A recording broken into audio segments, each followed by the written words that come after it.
Que chacun découvre ce dont il a besoin pour être heureux. Et qu'il laisse les autres tranquilles. Tu n'as pas à être comme moi et je n'ai pas à être comme toi. Je n'ai pas à juger ce que tu fais parce que ce n'est pas ce que je fais. Et tu n'as pas à juger ce que je fais parce que ce n'est pas ce que tu fais. Nous devons dire, ça ne me regarde pas, je vais rester heureux. Restez avec nous dans Jouissez de votre vie.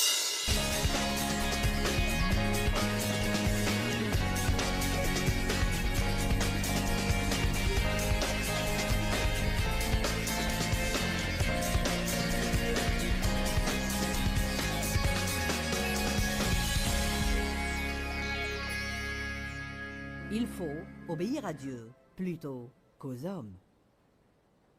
Dites-le tous, il faut obéir à Dieu plutôt qu'aux hommes. Règle numéro 1, ne laissez pas les autres décider à votre place. Que quelqu'un dise Amen. Règle numéro 2, ne vous comparez pas aux autres. C'est probablement une des choses les plus paralysantes que nous faisons. Nous regardons les autres et nous pensons, je dois te ressembler, je dois agir comme toi. Je dois avoir une silhouette comme la tienne. Pour un homme, ça pourrait être... Je dois avoir des muscles comme les tiens. Si seulement je pouvais chanter comme toi, ou prêcher comme Joyce. Si seulement j'étais un artiste. Si seulement je pouvais écrire une chanson. Vous pouvez souhaiter tout ce que vous voulez, mais vous allez vous ruiner la vie. Arrêtez de vouloir ce que quelqu'un d'autre a et soyez ce que vous êtes. Allez. La Bible nous dit, tu ne convoiteras rien de ce que les autres ont, et convoiter leur beauté... leurs cheveux, leur silhouette, leurs amis, leur conjoint, leur travail, leur fortune, leur talent, leurs dons, tout ceci est un péché. Vous devez être tout ce que vous pouvez être. Je ne vais pas vous le faire lire, mais dans Galates 6, verset 4, il dit « Arrêtez de vous comparer aux autres et faites quelque chose que vous pouvez faire qui sera louable et qui aura l'approbation de Dieu en elle-même. Je ne peux pas chanter comme Charlie, mais je peux certainement prêcher. Amen. Charlie peut prêcher, c'est un bon prédicateur, mais il ne peut pas prêcher comme moi. Amen. Vous pouvez faire des choses que personne d'autre ne peut faire. J'ai dit, vous pouvez faire des choses que personne d'autre ne peut faire, mais si vous voulez faire ce qu'ils peuvent faire, vous n'allez pas faire ce que vous pouvez faire. Comment se fait-il que la similitude nous sécurise alors que nous nous laissons de la similitude? Nous ne voulons pas la similitude. Tout le monde est stéréotypé. Un pasteur doit faire ça, la femme d'un pasteur doit faire ça. Pas nécessairement. Même dans les catégories dans lesquelles nous sommes, il y a toujours des niveaux et des degrés différents. Dieu soit loué. Sûrement que vous avez entendu mes histoires sur la culture des tomates et la couture des vêtements durant l'année que j'ai prise pour essayer d'être une femme ordinaire. J'étais si fatiguée du jugement de tout le monde. Et je me sentais bizarre et étrange et pas à ma place. Vous savez, parfois quand vous avez un appel sur votre vie, ça va vous prendre un moment pour découvrir où est votre place. M'avez-vous entendu? Car vous savez, quelqu'un que Dieu met à part pour son dessein, en fait, vous êtes plutôt mis à part et Dieu ne va pas vous laisser vous mêler et vous impliquer dans les groupes et les parties de café et les groupes de décoration des maisons et ceci et cela et autre chose. Car réellement et à vrai dire, et ce n'est pas une remarque humiliante, mais vous ne vous intéressez plus beaucoup à ça. Mes amis ont vraiment pensé que je suis allée à l'extrême, car je ne voulais plus aller avec elle et faire toutes les choses qu'elle faisait. Et puis il a fallu tellement de temps à mon ministère avant d'arriver vraiment à ce que j'avais dans le cœur, que j'ai commencé à penser, peut-être que je suis folle et que j'invente tout ça et alors, vous savez, j'ai probablement besoin d'être une personne ordinaire. Alors, ma voisine cousait et avait son propre jardin, et elle était la reine des travaux manuels, et je ne savais même pas coudre un bouton et réussir à le garder en place. Alors j'ai pris 1 an, et Dieu m'a mise au rencard pour 1 an, car avant de pouvoir continuer, je devais apprendre à savoir qui j'étais. Il m'a donné 1 an pour que j'essaye d'être comme ma voisine. Vous parlez de ce que c'est que d'être une femme malheureuse. Je veux dire, je l'étais. Je détestais cette machine à coudre ainsi que les tomates. Je détestais le jardin. Je détestais tout ça, mais j'ai continué à essayer de le faire et de le faire et de le faire. J'ai fait un short à Dave et quand j'ai fini, la poche était plus longue que l'ourlet du short. J'ai cultivé des tomates, et cela pendant 2 ans. Et juste au moment de la récolte, un essaim d'insectes noirs est arrivé 2 ans d'affilée et a fait de gros trous dans mes tomates et n'a pas touché aux tomates de ma voisine, bien qu'elle vivait à 15 pieds de moi. Je suis allée à Dieu en murmurant « Eh bien, J'ai beaucoup prié sur ces tomates. Pourquoi alors les insectes ont mangé les miennes et ont laissé les siennes intactes? Il a dit, je ne t'ai jamais demandé de cultiver des tomates, alors pourquoi devrais-je les protéger?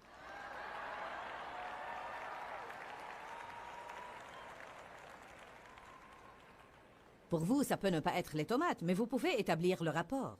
C'est peut-être un autre truc que vous essayez de faire parce que quelqu'un d'autre que vous connaissez le fait. Et soit que vous vous êtes persuadé, soit qu'il vous a persuadé de le faire. Savez-vous ce que j'ai découvert? Les gens les mieux intentionnés, les gens qui vous aiment, vont essayer de vous pousser à faire ce qu'ils font. Parce que nous voulons tous que tous les autres fassent ce que nous faisons. Vous devez tenir bon, mes chers. Si vous voulez être vous-même, vous devez tenir bon et dire « Désolé, ce n'est absolument pas moi. Je vais prier et réprimer les démons et je vais avoir foi pour vos tomates. Vous pouvez les mettre en conserve et je vais les manger. » J'ai pensé pourquoi donc devrais-je faire toute cette culture, bêcher la terre, désherber, fertiliser, mettre en conserve, suyer, travailler, nettoyer les bocaux, alors que je peux aller au magasin et m'acheter ces trucs, 3 bocaux pour $1. Maintenant, vous voyez que c'est moi. Pour certains d'entre vous, le plus grand plaisir de votre vie, c'est de faire des bocaux de confiture et de mettre en conserve des haricots verts et des pêches. Je pense que c'est... Ils sont super quand ils sont bien rangés. Je veux dire, c'est impressionnant.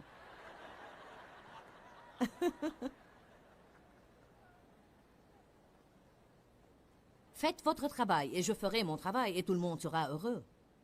Vous et moi sommes des individus. Et Dieu a un plan individuel pour chacune de nos vies. Numéro 3, n'essayez pas de rivaliser avec les autres. Trouvez votre zone de confort et vivez-y. Cindy, viens ici pour un moment. Je veux un témoignage de toi. Cindy, par exemple, fait les choses beaucoup plus lentement que moi. Ou peut-être que les autres. Cours vite ici et apporte un microphone. Pourquoi tu quittes? Hein? Bon. Donne-leur juste un témoignage rapide de ce que tu as souffert et de ce que tu as enduré, parce que tu es lente et les autres sont plus rapides que toi. Quoi? Oui. Et il te faut longtemps pour faire les choses. Et comment tu as abouti à la conclusion que tu es toi? Eh bien, j'étais vraiment tourmentée par l'idée que j'étais stupide. J'étais stupide parce que je faisais les choses plus lentement que les autres. Puis vous avez les colériques. Les colériques forts, comme maman l'était il y a des années de ça, mais vraiment elle a changé depuis longtemps. Alors les fortes personnalités colériques vont vous faire sentir que vous êtes stupide parce que vous êtes plus lent et qu'elles sont plus rapides. Je me suis finalement acceptée. J'en suis même arrivée à penser dernièrement. Mais même avant ça, je me suis acceptée comme je suis. Je fais les choses plus lentement vraiment parce que je les fais bien. Je veille à les faire bien et parfaitement.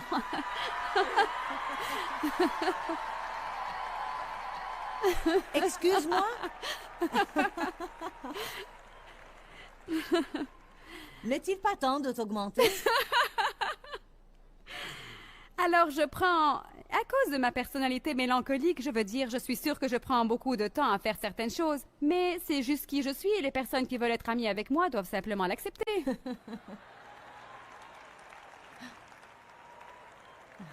Elle n'essaye pas de les bien faire, mais elle essaye de les parfaire. Il y a une différence. Amen?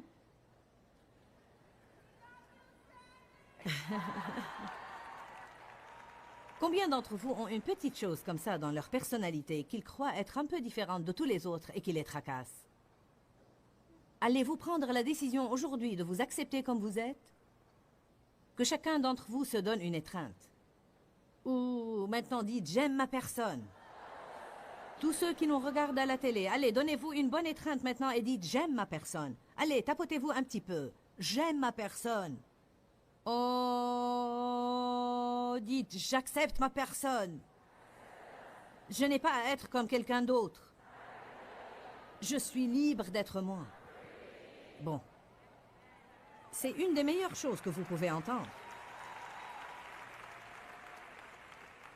Vivez à l'intérieur de votre zone de confort. Quelques personnes peuvent faire. Elles peuvent entreprendre dans la vie beaucoup plus que d'autres personnes et finissent le travail. J'ai un seuil vraiment haut, vraiment très haut. Je veux dire, je peux...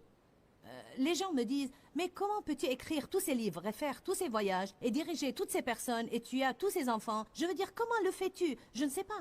C'est juste la façon dont je suis constituée. Alors cela me pose un défi. C'est ce qui me motive. Mais mon programme pourrait tuer quelqu'un d'autre. J'ai eu 2 personnes qui ont essayé de voyager avec moi. Elles sont retournées après un week-end et devaient s'aliter pendant 3 jours. Ça ne veut pas dire qu'elles soient de mauvaises personnes ou qu'elles aient quelque chose qui ne va pas. Cela veut simplement dire que ce n'est pas la façon dont elles sont constituées et nous devons apprendre à vivre, maintenant écoutez-moi, dans notre zone de confort. Je ne veux pas dire que tout le monde doit rester à son aise et que tout doit être commode. Oui, parfois nous devons nous pousser. Mais je pense que vous ne pouvez pas toujours vous pousser au-delà de ce que vous avez la grâce de faire. Car si vous le faites pour assez longtemps, vous allez vous retrouver dans un hôpital. Amen. Peut-être que vous avez une amie qui a un travail à plein temps et qui nettoie sa maison et cuisine 4 repas par semaine et qui est dans 3 comités à l'église.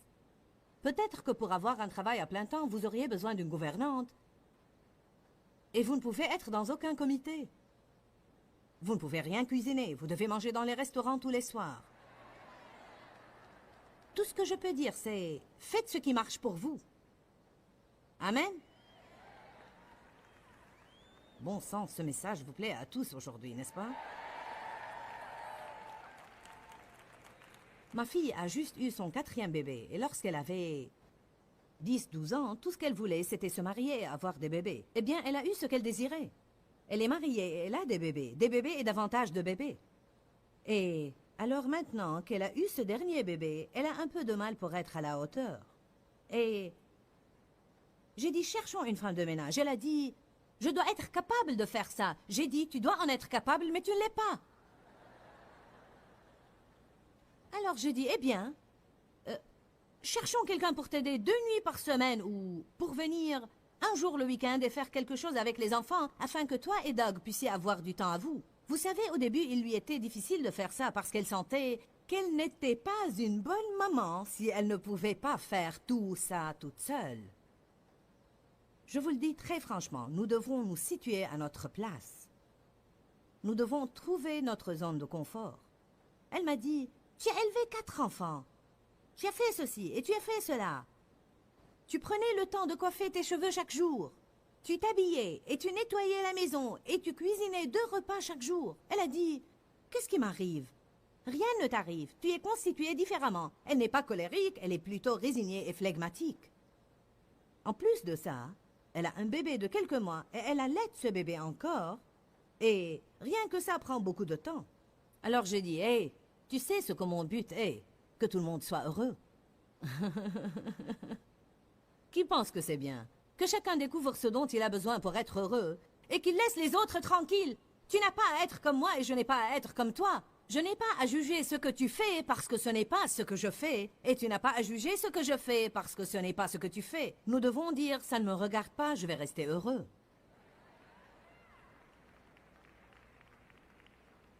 Je prêche bien aujourd'hui.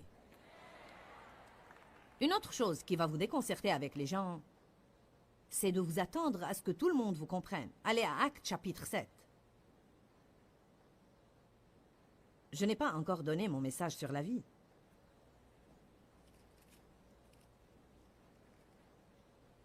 Actes chapitre 7, verset 22. Quand j'ai vu ça, ça m'a vraiment aidé, car lorsque j'ai été appelée au ministère, beaucoup de gens ne m'ont pas comprise. Beaucoup de gens ont mal compris ma personnalité, car si vous êtes appelé à faire une chose, vous êtes constitué d'une certaine façon pour cela, et alors les gens ne vous comprennent pas.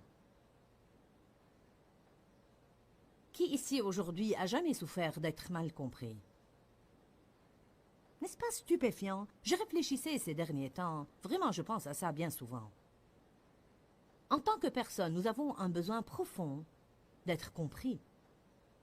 L'autre jour, j'ai dit quelque chose à Dave. Il y avait une chose qui me tracassait, et j'en ai parlé à Dave, et il a dit « Je comprends ». Peu importe s'il comprend ou non, j'avais juste besoin d'entendre ça. Je ne pense pas qu'il y ait trop d'hommes qui comprennent une femme. Mais si votre femme vient à vous et dit « J'avais envie de pleurer toute la journée », homme, épargnez-vous les ennuis et dites simplement « Je comprends ».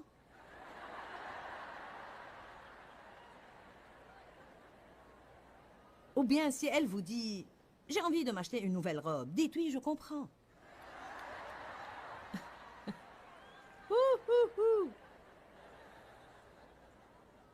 Vous savez, quand je finis ces conférences, je suis émotionnellement épuisée. Et j'ai toujours besoin de quelque chose pour mes émotions. Peu importe si je m'achète des boucles d'oreilles ou un cône de crème glacée, j'ai besoin de quelque chose pour stimuler mes émotions. Un massage ou un soin de visage ou quelque chose qui va m'aider. Dave a besoin d'aller jouer au golf. Je n'ai pas besoin de jouer au golf. J'ai besoin d'une chose différente. Nous devons tous découvrir ce dont nous avons besoin et nous devons satisfaire ces besoins et vous devez laisser les autres satisfaire leurs besoins et les aider à le faire. Savez-vous ce que nous faisons si souvent dans les relations et qui n'est pas bien? Nous donnons aux autres ce dont nous avons besoin. Ils n'ont pas besoin de ça. Alors ils rejettent ce que nous essayons de leur donner et nous sommes exaspérés parce que nous pensons que nous essayons de les aider et qu'ils nous rejettent.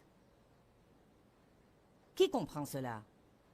C'est pour ça que nous offrons aux gens des cadeaux qui ne leur plaisent pas, car nous ne leur donnons pas ce qu'ils veulent et aiment. Nous leur offrons ce que nous voulons et aimons.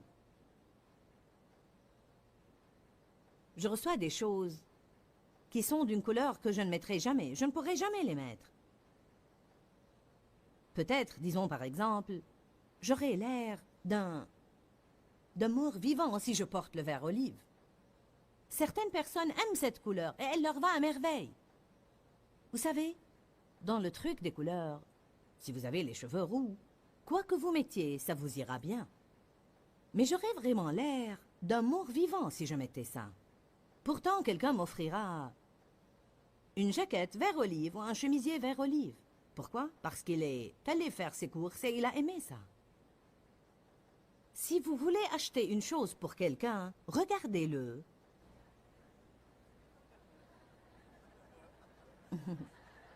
Ou bien écoutez-le. Vous savez, les gens vous disent ce qu'ils veulent tout le temps.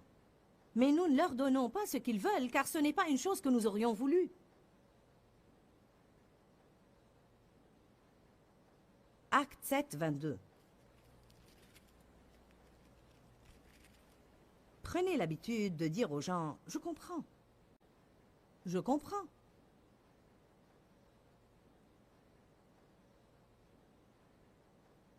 Alors Moïse fut instruit dans toute la sagesse et la culture des Égyptiens, et il était puissant et fort en parole et en œuvre. Et quand il eut 40 ans, la pensée lui vint de visiter ses frères, les fils d'Israël, pour les aider et pour s'occuper d'eux. Dieu lui a mis une vision dans le cœur pour aider quelqu'un. Et voyant maltraiter l'un d'eux, il prit sa défense et le vengea en frappant l'Égyptien et en le tuant. Attention au verset 25. Ses frères, supposait-il, comprendraient que c'était Dieu qui leur accordait la délivrance par sa main, considérant comme allant de soi qu'ils allaient l'accepter, mais ils ne comprirent absolument pas. J'aime ça. Moïse a pensé, ils vont comprendre. Mais ils n'ont pas compris. Il essayait de les aider, mais ils rejetaient son aide. Il disait, « Eh bien, pour qui tu te prends ?» Pourtant, il avait juste eu cette chose que Dieu lui a mis dans le cœur, et il voulait les aider. Je pense que beaucoup de personnes en font l'expérience dans leur vie et en souffrent. Alors j'en suis arrivée au point où je me rends compte de ça. Si Dieu me parle de ma vie, ça ne veut pas dire qu'il vous a parlé à vous de ma vie. Si vous ne comprenez pas ma vision, je ne peux pas me fâcher contre vous parce que vous ne comprenez pas ma vision. Car Dieu ne vous a pas parlé de ma vision, il m'en a parlé à moi seul. Ce que nous devons faire parfois, au lieu d'aller partout pour raconter ce que Dieu nous a dit, nous devons aller de l'avant et laisser Dieu faire ce qu'il veut dans notre vie. Et quand les autres en voient le fruit, ils vont comprendre ce que Dieu nous avait dit. Vraiment, là où j'étais... Quand Dieu m'a appelé, j'avais l'air d'être la dernière personne dont Dieu pourrait se servir. Alors j'ai raconté à tout le monde, je vais avoir un ministère international. Je vais avoir un des plus grands ministères gérés par une femme. Vous savez, les gens me disaient, sûrement tu veux rire. Nous croyons que le diable te parle. Alors cela me décourageait, parce qu'il n'était pas en accord avec moi. Numéro 5, priez pour des relations divines. N'essayez même pas d'avoir trop d'amis vraiment intimes. Nous avons besoin d'un peu d'eux, mais pas de trop. Essayez d'avoir trop d'amis fait de nous un mauvais ami à tout le monde. Le saviez-vous? Cela semble un peu étrange, mais Jésus avait les 12. Et puis il y avait Pierre, Jacques et Jean. avec qui il avait évidemment un genre de lien différent de celui qu'il avait avec les autres. Je pense même que nous pouvons regarder ça et dire, nous sommes censés aimer tout le monde, être aimable avec tout le monde, aimer tout le monde, mais vous ne pouvez pas avoir une relation intime avec tous ceux que vous connaissez. Si vous essayez de le faire,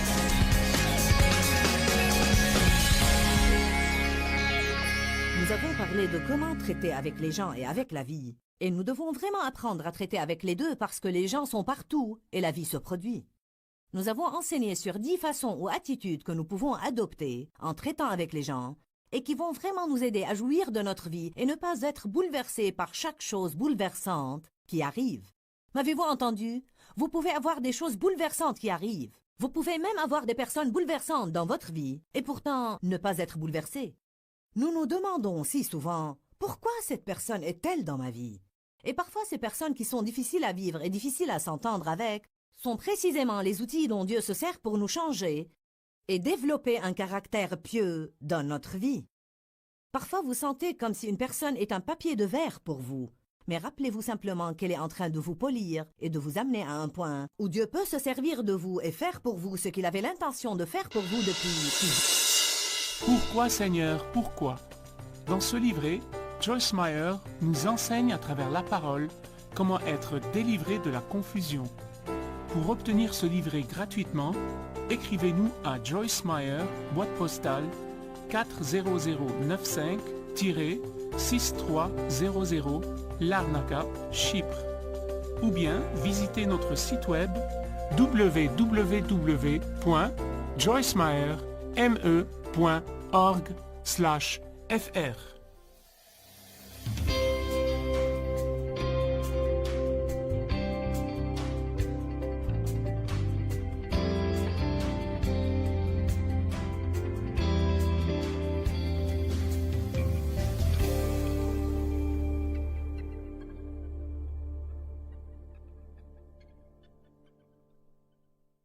Ce sont toutes ces règles et ces réglementations religieuses et toutes ces formules selon lesquelles on vit en tant qu'être humain qui rendent le christianisme épuisant et lassant.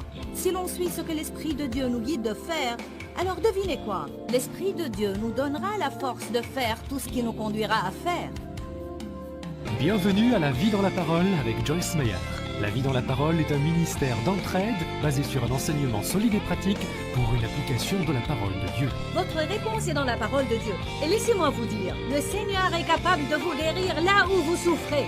La Vie dans la Parole est un ministère international qui atteint le monde par le cœur de Dieu. Et voici aujourd'hui pour vous l'occasion d'expérimenter la vie dans la parole avec Joyce Meyer.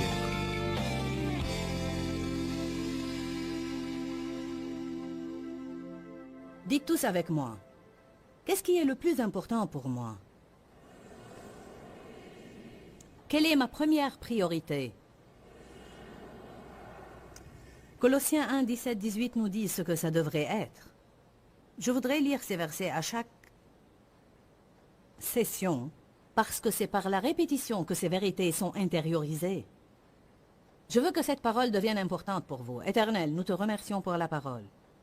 Nous te louons pour ton Esprit Saint qui œuvre par la parole, pour convertir les cœurs, transformer les vies et changer le comportement. Ouvre tout cœur, Seigneur, et fais que nous recevions ce que tu nous donnes aujourd'hui. Au nom de Jésus. Amen. Colossiens 1, 17. Il est lui avant toute chose. Et ça le rend plus important que tout, parce que ce qui vient en premier est plus important que ce qui vient en second. Colossiens 1, 17. Il est lui avant toute chose, et toutes choses subsistent, sont maintenues et unies en lui. Alors, Jésus est tellement important que la Bible dit « tout est maintenu en lui ». En d'autres termes, si l'on retirait Jésus, tout se désintégrerait, se corromprait et serait détruit. Il maintient tout ensemble. Verset 18. Il est la tête du corps qui est l'Église. Il est le commencement, le premier-né d'entre les morts, afin que seul, en tout et à tout égard, il tienne le premier rang, soit premier et ait prééminence. Donc, ça veut dire lui seul en tout doit tenir la première place. Comment peut-on déterminer nos priorités? Tout d'abord, alors que je préparais cette série, Je sais à quoi les gens s'attendent quand vous dites que vous allez faire une série sur les priorités. Ils s'attendent à avoir une formule sur comment définir l'ordre de leurs priorités. Tant de temps attribué à Dieu, tant de temps à la famille, tant conservé pour le travail, tant gardé pour le ministère, et tant pour moi, quelque part là, au bas de la liste. Mais vous savez, Jésus n'est pas mort pour qu'on vive selon des formules. Il est mort pour qu'on puisse avoir le droit, payé en sang, d'être dirigé par l'Esprit Saint qui demeure dans le cœur du croyant. On n'est pas guidé par des choses extérieures, règles ou réglementations comme les croyants de l'Ancien Testament. Mais on est guidé par l'Esprit de Dieu qui demeure à l'intérieur de nous. L'Esprit de Dieu est créatif et il maintient la fraîcheur. Si je suis toujours sous la direction de l'Esprit Saint, je garderai mes priorités dans le bon ordre. Je m'assurerai que mon temps avec Dieu est régulier. Je m'assurerai que mon temps pour la famille est préservé. Mon mari n'a pas besoin de moi pour faire la même chose tous les jours. Je peux donc être guidée à faire une chose un jour et autre chose un autre jour. Je n'ai pas besoin d'avoir une formule. Chaque semaine, je vais passer un tel nombre d'heures avec Dave. Et chaque semaine, le mercredi soir, nous allons sortir dîner. Je ne vous dis pas que vous ne pouvez pas faire tout ça, mais franchement, je ne veux pas vivre ma vie comme ça. Je veux être animée par l'esprit. Je veux être sensible aux périodes où Dave et moi avons besoin de temps supplémentaire ensemble. Alors je dirais, allons faire ça, ainsi ce sera frais et amusant. Je ne veux pas m'asseoir et parler à Dave tous les soirs à 6 heures. Je voudrais m'asseoir et parler à Dave quand j'en ai envie. Je pourrais aller trop loin, mais j'essaye de faire remarquer que ce sont toutes ces règles et ces réglementations religieuses et toutes ces formules selon lesquelles on vit en tant qu'être humain qui rendent le christianisme épuisant et lassant. Si l'on suit ce que l'Esprit de Dieu nous guide de faire, alors devinez quoi? L'Esprit de Dieu nous donnera la force de faire tout ce qui nous conduira à faire. Il est l'initiateur et l'accomplisseur, mais il n'est pas obligé de finir ce qu'il n'a pas initié. Souvent, on commence des choses qu'on veut que Dieu finisse. On fait un plan, puis on prie que Dieu lui donne succès. On devrait d'abord prier et planifier après. Je ne vais pas vous donner une formule.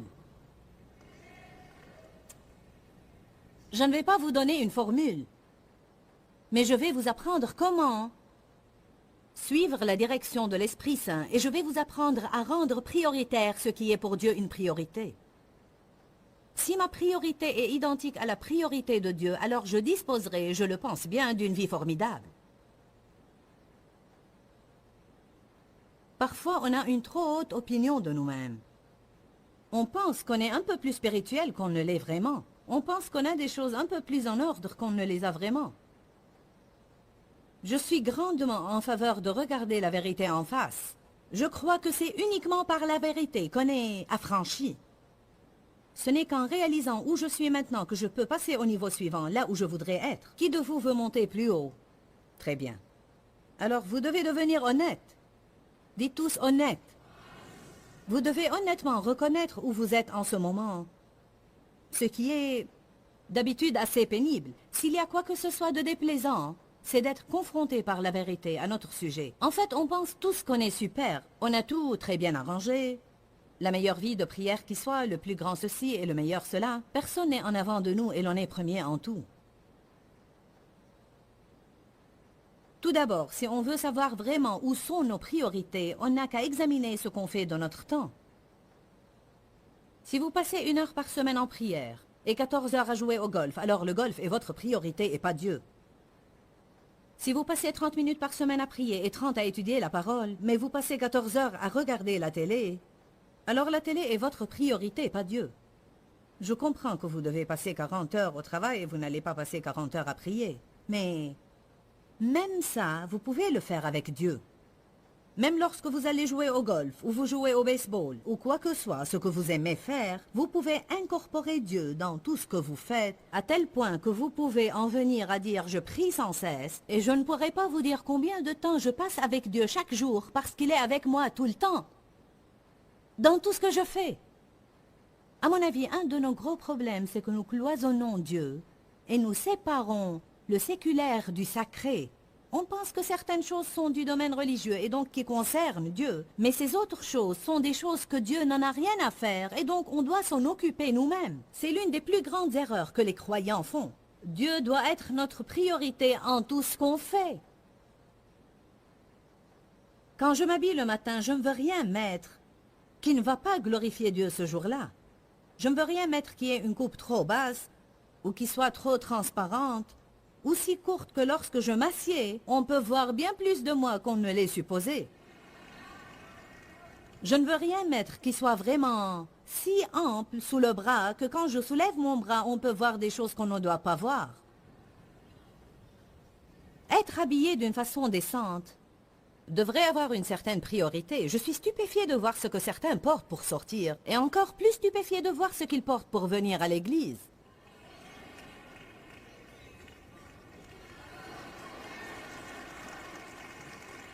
Bien, c'est un style.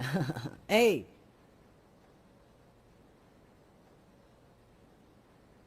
Mais ce n'est pas le style du royaume. Le style du royaume ne signifie pas que vous devez porter quelque chose jusqu'ici et jusqu'à vos chevilles sans couleur et sans maquillage et sans bijoux. Je suis désolée si mes petits ornements et tout ce qui brille sur moi vous choque, mais si c'est le cas, vous allez être vraiment inconfortable au ciel.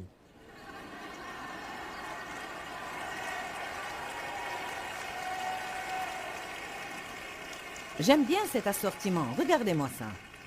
Quelqu'un m'a donné une montre violette pour aller avec mon tailleur violet. Wow! Alléluia! Gloire à Dieu. Il n'y a aucun mal à soigner sa toilette. Mais il faut être décent. Puis-je avoir un témoin ce matin?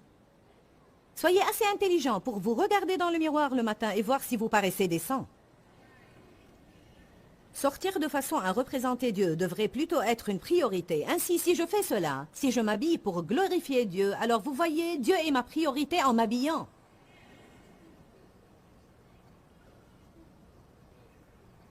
Dieu peut devenir votre priorité dans tout ce que vous faites. Je ne sais pas combien de temps je passe avec Dieu chaque jour. Je n'en ai aucune idée, car il est juste là. Il est, et je suis, et nous sommes. Et voilà.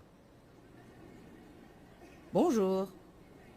Je suis bien heureuse de ne pas compartimenter le tout comme se lever le matin, prier 30 minutes, puis courir toute la journée dans la chair, et Dieu n'a rien à y faire. Rentrer le soir, oh Dieu, oh Dieu.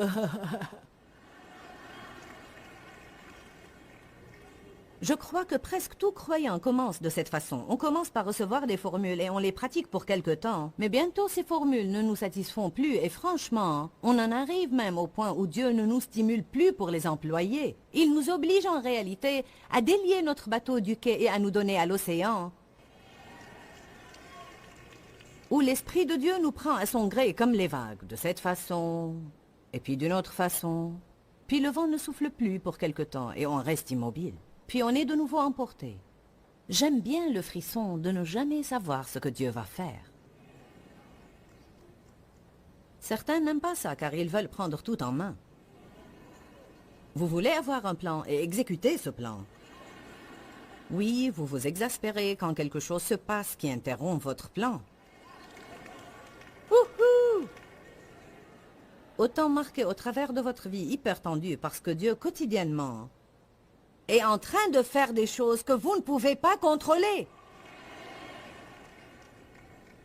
Merci Jésus. Alléluia. On doit examiner ce qu'on fait de notre temps et voilà nos priorités. La vérité est qu'on trouve du temps pour ce qu'on veut faire. Pouvez-vous avaler ça tout simplement ce matin? Vous faites ce que vous voulez faire. Vous faites votre programme. Si vous n'avez pas de temps pour Dieu, c'est de votre faute. Ce n'est pas la faute de Dieu. On a toujours le même nombre d'heures par semaine qu'Adam avait. Ce n'est pas la faute de Dieu que l'on soit si occupé. C'est notre faute qu'on suit le système de ce monde.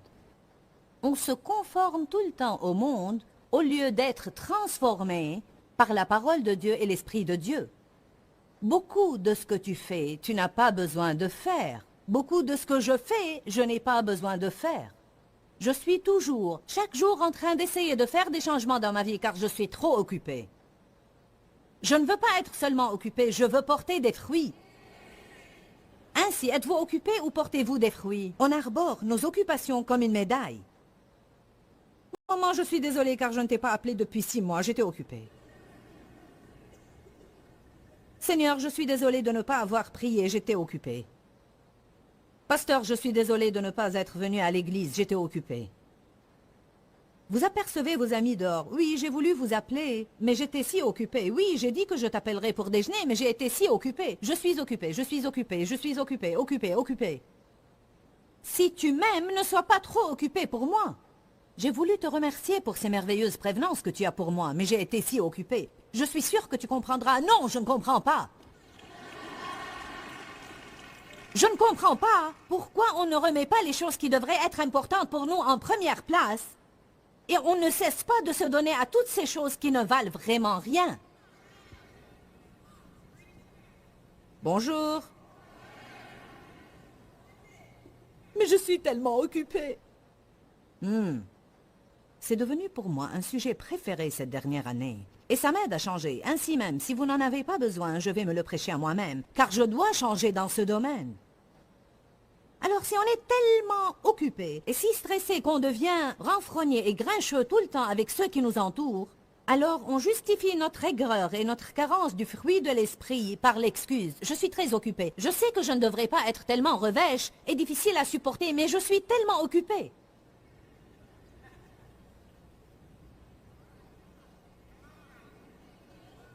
Allez, il y en a qui me regardent comme si...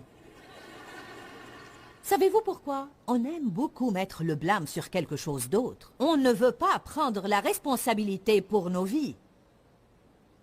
On ne veut vraiment pas prendre la responsabilité. Nous avons toujours le problème qu'Adam et Ève avaient. Ils se blâmaient l'un l'autre. Abraham et Sarah avaient ce problème, se blâmaient l'un l'autre. Tout le monde veut blâmer quelqu'un d'autre. Que tout le monde dise, j'ai préparé mon programme.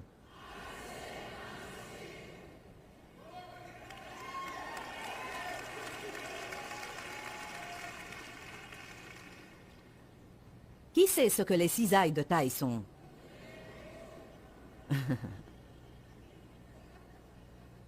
Je ne suis pas un arbre, mais si j'étais un arbre, et mon propriétaire commençait à me tailler, je parie que ça va faire mal.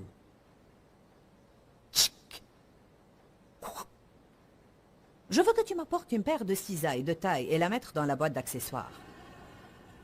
Ça aurait été plus efficace si je les avais ici ce matin. Qu'est-ce qu'on découpe? Des arbres? Parfois de jolies pousses. Non seulement les branches mortes, mais aussi celles qui poussent dans la mauvaise direction.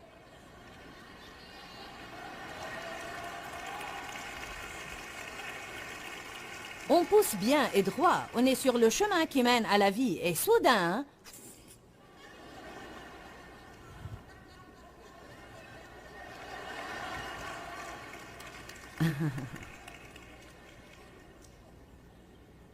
Ainsi, le vigneron, et vous savez que Dieu s'appelle le vigneron, il doit sortir ses cisailles de taille et... Non! Ça gâche ta beauté. Et tous ces petits surgeons qui partent du pied de l'arbre, ne sont-ils pas vraiment mignons? Ils sont vraiment ravissants. Mais si vous ne les coupez pas, ils sucent la vie de l'arbre et empêchent l'arbre de grandir. La Bible nous appelle des térébintes de la justice, une plantation de l'Éternel pour servir à sa gloire. Certains d'entre vous ont trop de ces surgeons mignons. Allez, je parle à quelqu'un ce matin.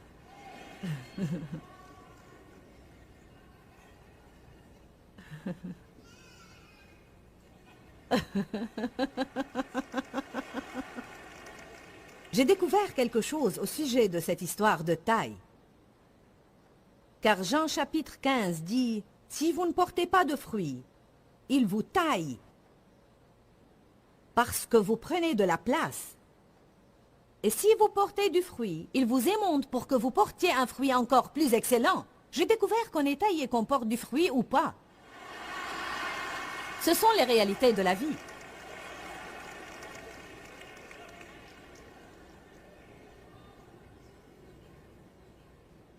Dieu pourchasse certains d'entre vous avec ses cisailles de taille et vous faites de votre mieux pour fuir. Vous piaffez d'un coin à l'autre et Dieu...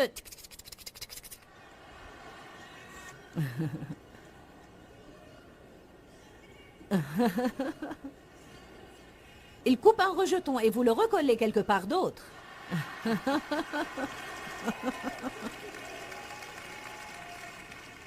Une fois coupé de la vigne, le sarment est chose morte et sans vie. Ainsi vous avez tous ces trucs morts suspendus de partout. Ah, délivrance.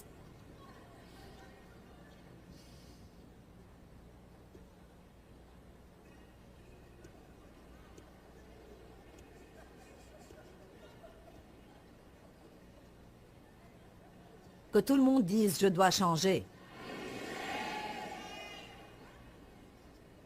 Savez-vous ce que je pense? Je pense que si l'on se débarrasse de toutes ces choses qui ne sont vraiment pas essentielles, on aura beaucoup de temps pour Dieu. Alléluia. Donc, regardez ce que vous faites. Examinez à quoi vous passez votre temps. Soyez honnête avec vous-même. Ne dites pas « eh bien, je dois faire ceci et je dois faire cela ». Ne donnons pas à Dieu les restes. Ne lui donnez pas le restant de votre journée quand vous êtes épuisé et fourbu. Vous ne pouvez plus réfléchir. Et vous pouvez à peine donner à Dieu les prémices, toujours. Et c'est la partie de votre journée où vous êtes au mieux. Pour moi, c'est le matin. Non pas que je suis toute gaie le matin, mais en fait... Je suis au mieux avec Dieu le matin avant que je devienne préoccupé par toutes sortes de choses. J'en connais qui sont au mieux la nuit. Découvrez quelle est la meilleure partie de votre journée et commencez à en donner une partie à Dieu. Donnez-lui les prémices et non pas les restes. Il ne va pas prendre les restes et les multiplier. Il ne veut pas les résidus. De quoi parlons-nous le plus? Ce sont nos priorités.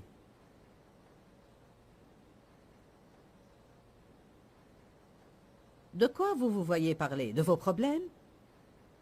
Ou de la puissance de Dieu? Allez à Malachie 3.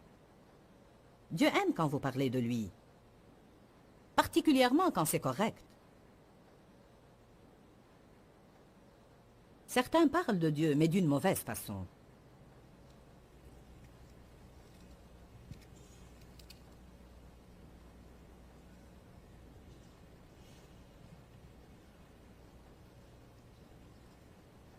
Malachie 3, verset 13. Tout d'abord,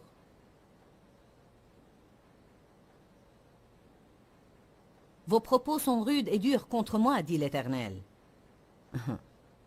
Je crois que le verset 13 est relié à la question des dîmes et des offrandes. Le verset 8 dit, « Un homme trompe-t-il Dieu? Car vous me trompez si vous retenez les dîmes et les offrandes. Vous êtes frappés par la malédiction. Apportez à la salle du trésor toutes les dîmes, les prémices de votre revenu. Mettez-moi de la sorte à l'épreuve, et vous verrez si je n'ouvre pas pour vous les écluses du ciel, et si je ne répands pas sur vous une bénédiction si abondante que vous ne pourrez la contenir. Toutes les nations vous diront heureux. » Dans le verset 13, il leur dit pourquoi ça ne s'accomplissait pas pour certains d'entre eux. Il dit « Vos propos sont rudes et durs contre moi. » Parce que vous avez dit... Verset 14. Vous avez dit, c'est inutile de servir Dieu.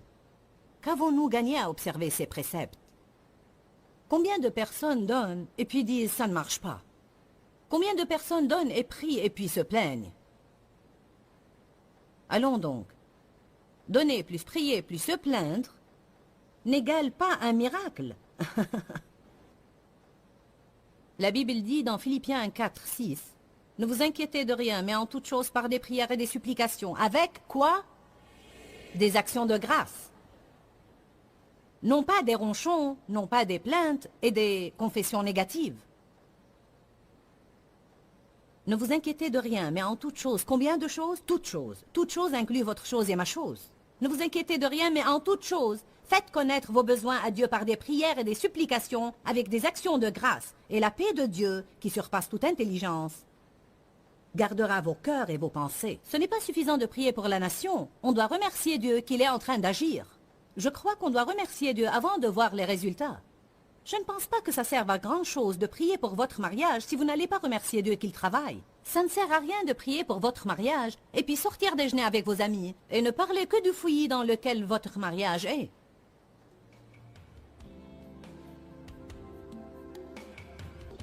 Ne priez pas pour les gens et puis parlez d'eux comme s'ils ne vont jamais changer.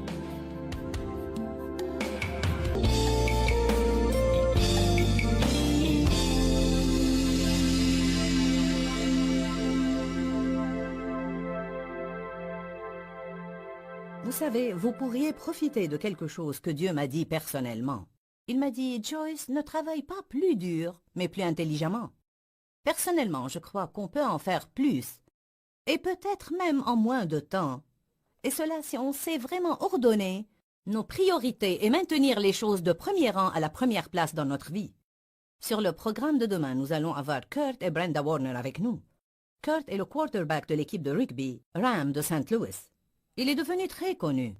Lui et Brenda sont des chrétiens merveilleux. Et ils ont une organisation appelée Les Premières Choses en Premier où ils aident les personnes brisées. Mais c'est extrêmement important pour eux de maintenir l'ordre de leurs priorités. Je crois que chacun de nous a besoin de faire une priorité, de maintenir l'ordre de nos priorités dans notre vie. Dis-leur que je les aime. Dans ce livret, Joyce Meyer donne une révélation de l'amour de Dieu pour nous. Pour obtenir ce livret gratuitement, écrivez-nous à Joyce Meyer, boîte postale 40095-6300 Larnaca, Chypre. Ou bien visitez notre site web www.joycemeyer.org.